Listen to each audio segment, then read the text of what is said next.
Përshëndetje të dashur dëgjues. Lumturia është zgjedhje pavarësisht rrethonave. Kjo është tema e parafundit në këtë cikël podcastesh, ndaj kemi zgjedhur që të jemi në një bisedë të përbashkët me dy psikologët që na kanë qëndruar pranë në këto ditë të trazuara e që na kanë ndihmuar të bëjmë balë jo vetëm kësaj emergjente, por edhe të kemi disa mësime për të ardhmen. Janë disa pyetje që do doja të ndalesha sot, ndaj po i ndaj me ju që në fillim, për t'ju lënë më tej në një bisedë dinamike me njëri tjetrin. A kemi realisht mundësi zgjedhje për të qenë të lumtur në këtë situatë kur rutinat tona kanë ndryshuar, po ashtu kemi edhe më shumë frikra, pasiguri, ankth. Pyetja e dytë që do të ndalesha është lumturia shpesh shihet si term klishe, që e hasim në filma, libra, foto frymëzuese, por si do e përkufizonit lumturinë në një situatë të pazakontë si kjo që po kalojmë? Ku e gjejmë lumturinë në këtë situatë? Cilat janë disa nga këshillat praktike që ne do kemi e do marrim me vete për te kësaj periudhe? Më tej do doja që t'ju lija në një bisedë të përbashkët mes profesionistësh. Kështu që Anila Sulstarova dhe Florian Kulla, fjala është për ju. Përshëndetje. Përshëndetje Nil. A është lumturia zgjedhje? Mendoj që lumturia është zgjedhje. Edhe unë mendoj që lumturia është zgjedhje.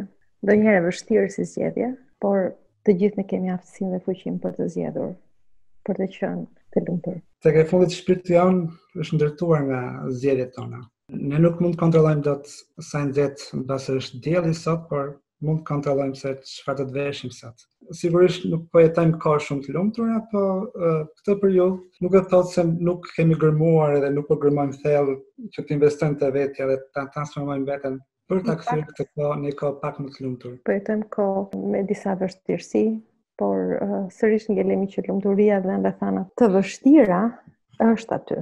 Është aty sepse varet nga neve se si i shohim këto rrethana të vështira dhe çfarë marrim nga këto rrethana të vështira. Jam shumë dakord. Megjithatë, Nil, po lexoj disa studime shumë interesante që thoshin që rrethanat ndikojnë pak te lumturia. Sigurisht. Ka studime që thonë që vetëm 10% e lumturisë sonë përcaktohet nga rrethanat e jetës.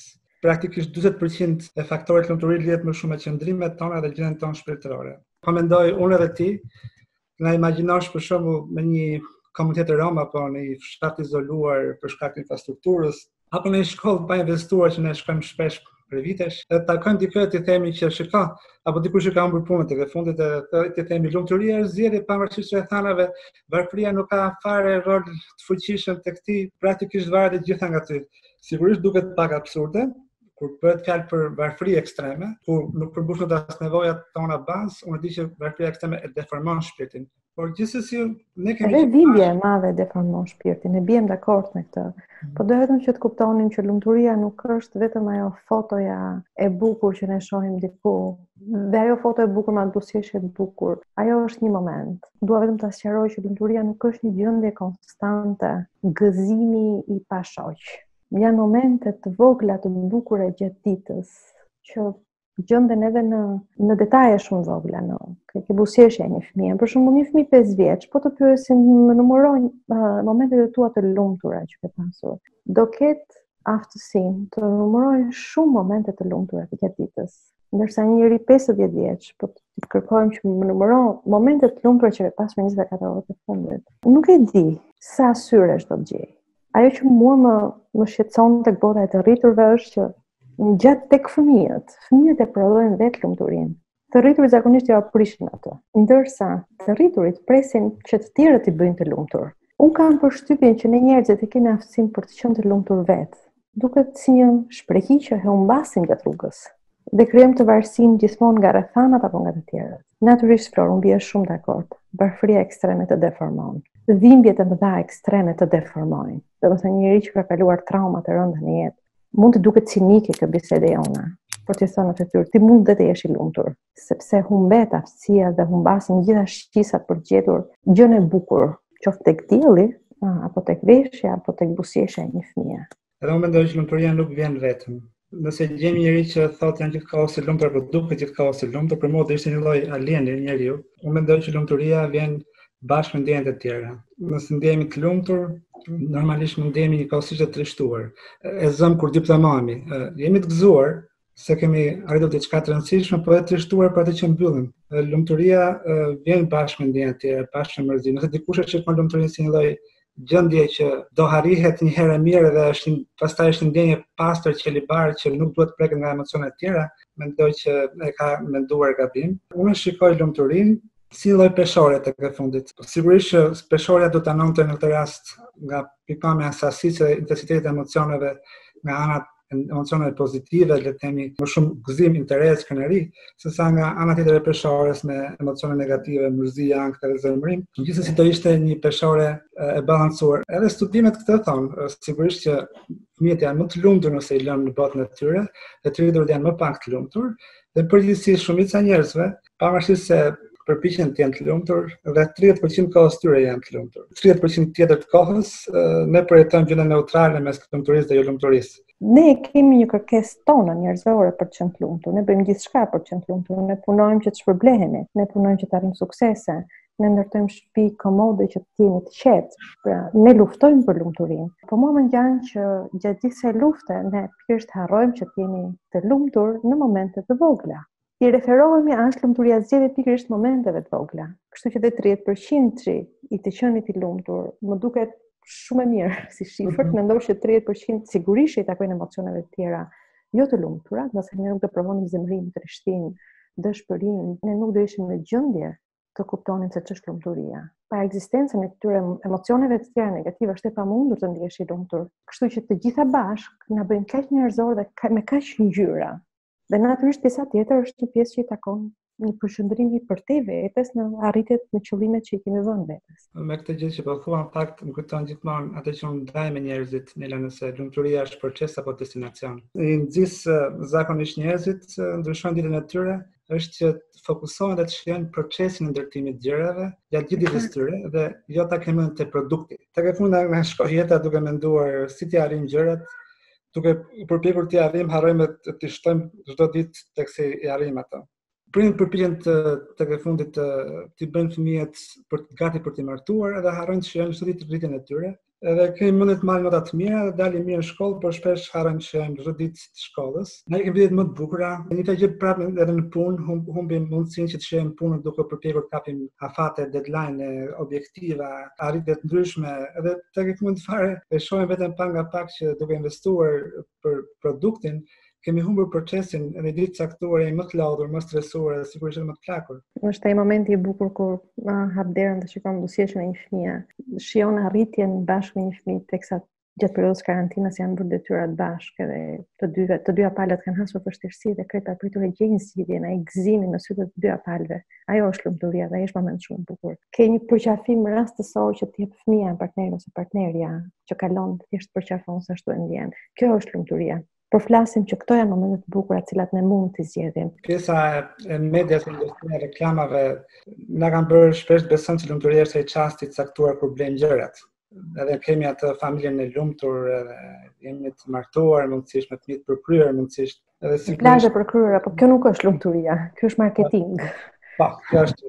Megjithatë njerëzit shpeshherë qëndrojnë me këtë lloj imazhi dhe përpiqen ta arrijnë këtë lloj imazhi, duke investuar më shumë tek ai që të tjerët presin tek ata dhe më shumë tek ai që presin ata nga vetja. Eksakt. Krahasimi me të tjerë dhe deformon konceptin e lumturisë, sepse deformon pranimin e vetes për limitet që ka. Gjithkush mund të jetë i lumtur me limitet që ka dhe me aq arritje sa mund të ketë. Vërtet mediat, reklamat, rrjetet sociale të vënë përballë një situate në cilën duket sikur individi që sheh ekranin ka diçka mangut që nuk po bën atë që të tjerët po bëjnë. Dhe në fakt nuk është e vërtetë.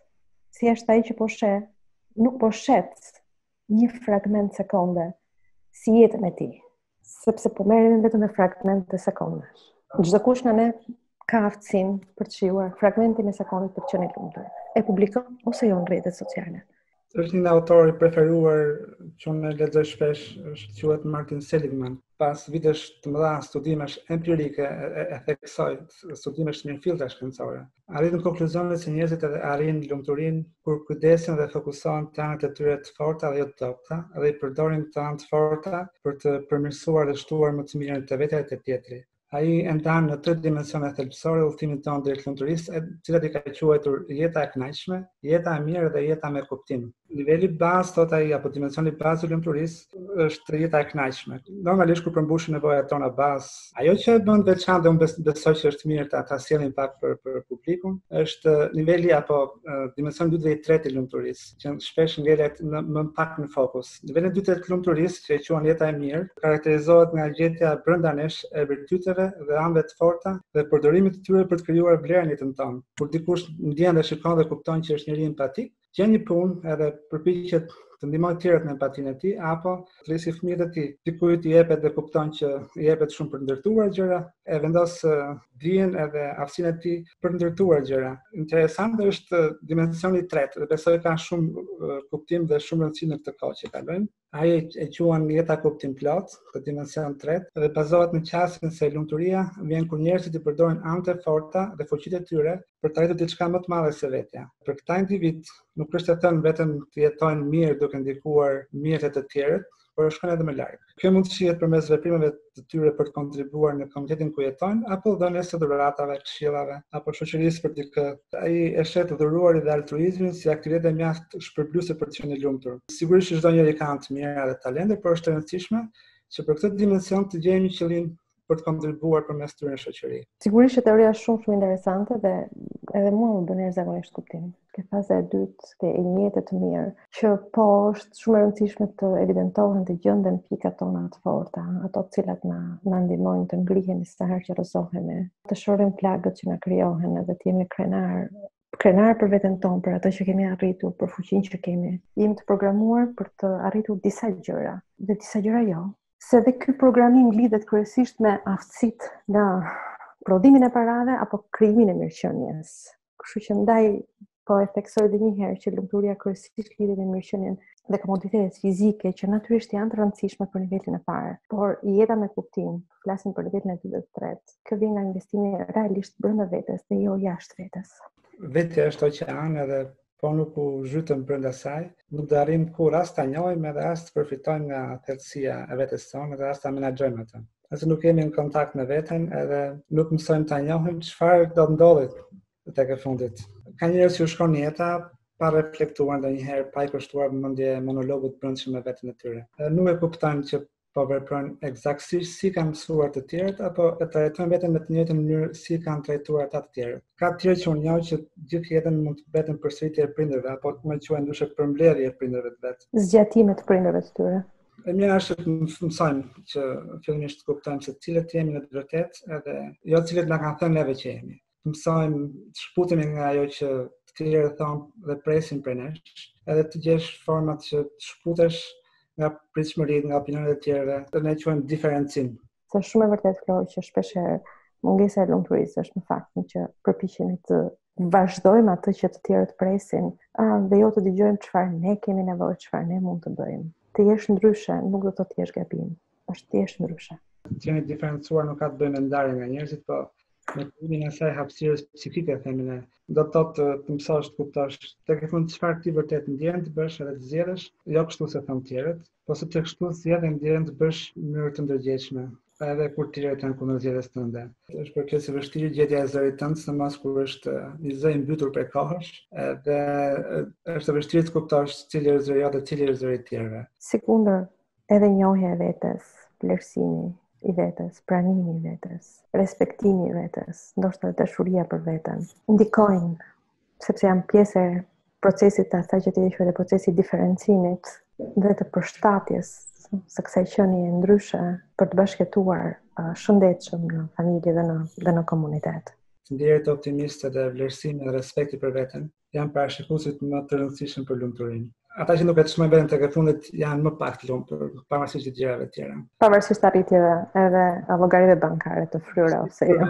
Për mua formon gjithë bazën e gjitha vendimeve që marrin, mënyrën se si e trajtojnë veten dhe si lejojnë tek e fundit të tjerët na trajtojnë ne. Respekti për veten ka të bëjë me konfidencën për veten tënde. Të gjitha studimet thonë se respekti për veten përbën bazën e të gjitha marrëdhënieve tona të shëndetshme dhe të forta. Kur e di se kush je dhe sa vlen, nuk do lejosh askënd edhe madje as partnerin apo fëmijën tënd të trajtosh si plaçk. Ndikojnë marrëdhëniet tona në lumturinë tonë, po kur ato ndërtohen mbi respekt dhe tjetri trajton me respektin e të qenit për atë që je. Ndryshe, sigurisht që është vlerë e shtuar në lumturi, sepse në momentin që ne bëhen model, ne ndihmojmë të tjerët të përqendrohen tek vetë, të dëgjojnë zërin e tyre, të kuptojnë veten e tyre dhe të pranojnë veten e tyre.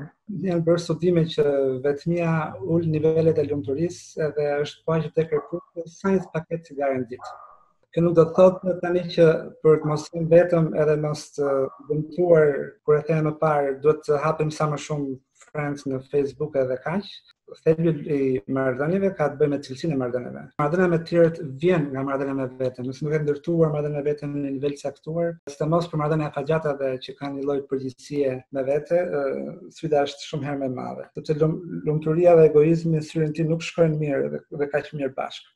Pse njerëzit që janë në një marrëdhënie apo janë në marrëdhënie dhe njerëzit janë më të lumtur se ata të vetmorit, është se kur jemi në marrëdhënie dhe jemi në marrëdhënie të shëndetshme, pra ku respekti për tjetrin, pranimi I tjetrit është aty dhe nuk performohet sipas kërkesave, por njerëzit sillen sipas asaj që ndjejnë, asaj që mendojnë, asaj që është e përshtatshme. Është edhe sepse tjetri të ndihmon që të rritesh, të përmirësohesh, tjetri në një farë mënyrë bëhet një pasqyrë e gjërave që ka gjithmonë për të përmirësuar, për të kuptuar tek vetja. Bisedat me veten gjithmonë kanë nevojë që të marrin ajër dhe kjo mund ndodh pikërisht duke folur duke bashkëtuar me dikë tjetër, duke ndarë gjërat e rëndësishme, për të fituar dhe perspektivat ndryshme. Rritja është një proces që nuk vjen vetëm. Ne jemi qenie sociale dhe njerëzore të cilat kemi nevojë për tjetrin, për të kuptuar, për të rritur, për të qenë altruist, sepse siç presim nga tjetri ashtu dhe I ofrojmë tjetrit. Ishte shumë interesante dëgjoja të dyve së bashku, por para se ta mbyllim, do doja t'ju ktheni përgjigje edhe disa nga pyetjet që na kanë ardhur nga dëgjuesit tanë. Pyetja e parë është: më kanë pëlqyer shumë podcastet dhe temat që trajtoni, sepse mund të vesh kufjet dhe t'i dëgjosh edhe kur je duke bërë punët të shtëpisë, edhe kur je duke punuar në fushë. Megjithatë, ka disa gjëra që për ne prindërit në fshat nuk është e lehtë, sepse nuk I bëjmë dot me fëmijët tanë ashtu siç ju sugjeroni. Nuk është se nuk duam, po se duhet të bëjmë shumë punë. Na presin bagtia apo punët e tjera që kemi. Çfarë mund të bëjmë ne prindërit që jetojmë në fshatra? Në përgjithësi mendoj se kudo qofshim edhe në çfarëdo rrethanash, kemi mundësi të bëjmë pak më mirë. Ky ka qenë një nga mesazhet tona kryesore bashkë me Nilën. Thjesht mendoj fëmijën si tokën për një çast. Nëse lë pa uritur tokën, pa kujdesur për të pa e prashitur, pa e krahasitur, pa I shërbyer, nëse nuk ja bën gjitha shërbimet në kohë, toka nuk do të na japi ato prodhime të dëshiruara. Por ndryshe nga toka dhe baktia, që kujdesesh ti marrësh të mirat, me fëmijën dhe investimin edhe kujdesin që I jep, merr vetë fëmia se fëmijët e fëmijëve të tij. Domos në këtë periudhë sigurisht që këta prindër mund ta kenë shumë të vështirë, sepse kanë punë fizike shumë të madhe, por fëmijët janë aty që ata të ndajnë atë që dinë, të ndajnë vlerën dhe dashurinë për punën, të bëjnë me respekt atë që bëjnë, të trajtojnë me respekt fëmijën, të përqafojnë fëmijën. Ka gjithmonë një gjë të mirë për të bërë. Familjet që kanë vërtet vështirësi duhet punojnë shumë. Unë gjithmonë them që ka disa nevoja që ne quajmë nevoja patjetërsueshme të fëmijës, nevoja minimale të fëmijës. Minimalisht çdo fëmijë, sido qofshin gjërat, nevoja të bazë për ushqim, veshmbathje dhe higjen, mbi të gjitha për të ndjerë I sigurt aty ku është dhe mos u lënë vetëm aty ku është, janë thelbësore. Një gjë është të japësh ushqim dhe thuash, hey, tani këtë se s'bën, edhe një gjë është të thuash, hey, sa kënaqësi kam edhe sa mirë ndihem që po të shërbej apo po të jap ushqimin. Ato mund të vinë bashkë. Për mua më thelbësore është mënyra se si ndërkohë që ja japim nevojat bazë fëmijës, ti krijojmë ndjesinë e përkatësisë me neve edhe të sigurisë tek neve. Pyetja e dytë që vjen është: fëmijët, sidomos gjatë kësaj periudhe, kanë krijuar varësi me celularët. Si ti menaxhojmë se edhe kur I flasim që të bëjnë diçka tjetër, reagojnë keq dhe mërziten. Prindërit shpeshherë kërkojnë si të ndihmojnë fëmijët të menaxhojnë kohën me celularët dhe përgjigjja jonë ka qenë dhe është si të ndihmojnë familjet të menaxhojnë celularët. Sepse për sa kohë prindi rri me ekranët para, sigurisht që fëmia do kërkojë të bëjë të njëjtën gjë. Nga praktika ime dhe nga kontaktet që unë kam pasur deri tani, besoj që dhe Flori, nuk më ka rezultuar që kur prindërit nuk kanë pasur celularët përpara, fëmijët të kenë kërkuar celularët përpara. Domethënë kur familja bën aktivitet me fëmijët, siç mund të jetë që luajnë bashkë, lexojnë bashkë, shohin një film bashkë, gatuajnë bashkë, përfshihen fëmijët në punë të shtëpisë, është një kohë e menaxhueshme për të gjithë familjen. E kohës para ekraneve. Edhe unë mendoj që problemi I madh është ndonjëherë I çojmë vetë drejt teknologjisë, se kemi nevojë të merrem me punët tona të pambyllura. Dhe celulari është vetëm argëtim për shumë fëmijë. E mirë është mos kujtoni pak kujdes, po imagjinoj pak momentin se çfarë ndodh në këtë rast. Edhe të kujtoni papritur në një çast apo ditës apo të natës, themi të vazhdojmë tani dhe ta bëjmë se s'bën se të bëjmë merak për fëmijën. Marrëdhënia me celularin edhe varësia aty nuk është një gjë që krijohet për një ditë vetme, edhe krijohet pak nga pak ndër vite. Ndaj puna është mos e zgjidhim problemin për atë rast, por ta shikojmë si një gjë afatgjatë. Edhe unë jam plotësisht dakord me Nilën, kanë lidhje shumë të madhe mes sa kohë përdorim neve teknologjinë dhe sa kohë përdor fëmia teknologjinë. Teknologjia përmbi të gjitha mund të konkurohet me aktivitetet e ditë më të mira, jo vetëm të fëmijës, por të gjithë neve. Dhe kjo është në thelb të ndryshimit. Ndryshimet e vogla të momentit zgjasin pak. Ndryshimet thelbësore të marrëdhënieve ditës sonë për t'i dhënë më shumë rëndësi ndjeme që kemi gjatë ditës sonë edhe kënaqësisë për të qenë bashkë, këtu qëndron thelbi i zgjidhjes së gjëje për mua. Si të ruajmë qetësinë dhe të reagojmë me kujdes, si të punojmë me veten që të dëgjojmë më shumë çfarë na thonë të tjerët, dhe të mos jemi shumë impulsiv ndaj çdo reagimi të njerëzve. Jemi impulsiv për arsye të ndryshme. Njerëzit nga vetë temperamenti janë edhe më impulsiv. Megjithatë, nga përvoja e di se përveç genetikës, mënyra se si rritemi ne ndikon fort në qenë impulsiv. Edhe traumat e hershme na ndikojnë fort në impulsivitet, edhe ndonjëherë impulsiviteti është pjesë e fortë edhe tipari fort i personalitetit tonë. Zakonisht reagojmë impulsivisht kur dikush na prek në plag apo çështje të caktuara që na dhëmbin fort edhe nuk i durojmë dot, edhe sigurisht kjo na tremb, na dhëmbë dhe do na zemërojë dhe mund të reagojmë më fort. Në raste të tjera kemi nevojë të themi gjërat që kemi për thënë edhe nuk kemi mësuar të presim. Ndonjëherë nivelet e larta të ankthit dhe të parahatisë nuk na lënë të jemi me tjetrin, edhe ndonjëherë zërat edhe mendimet brenda nesh janë aq të forta sa nuk na lejojnë të fokusohemi. Megjithatë, unë mendoj që edhe nga bisedat që u bënë deri tani me Nilën, reflektimi dhe biseda me veten është hapi i parë drejt ndryshimit. Nëse e kapni veten duke reaguar impulsivisht në një situatë ku jeni me veten tuaj, mendoni çfarë nevoje padet që reagova aq fort, çfarë emocioni të dha, pse reagova aq impulsivisht. Cila gjë e thënë apo e bën nga tjetri ndikoi kaq fort në reagim. Nëse fillojmë të kuptojmë këto forcat që janë brenda nesh edhe na bëjnë të jemi më impulsiv, mund të fillojmë të menaxhojmë pak më mirë, pa nga pak gjithmonë më mirë situata të ngjashme.